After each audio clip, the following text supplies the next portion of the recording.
Uh, the U.S. is weaponizing the war. We are the leading supplier of weapons to Israel.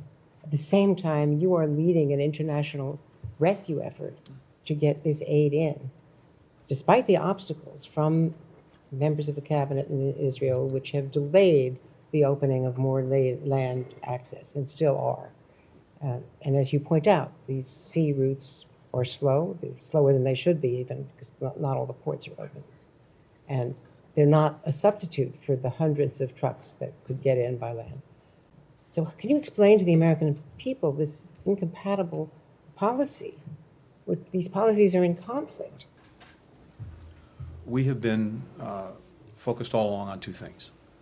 One, making sure that Israel can effectively defend itself, and that's an enduring commitment that's not going to go away. And also to try to make sure that October 7th never happens again.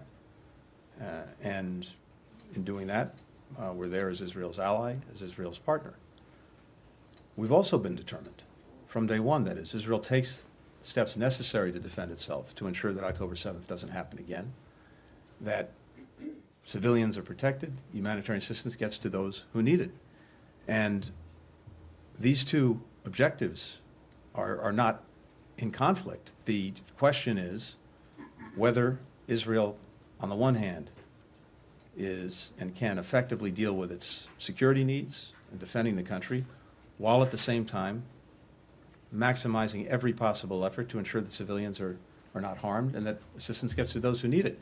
And as I've said for some time, we see a gap between the intent and the result that we're determined every single day to close. We want to see the violence end.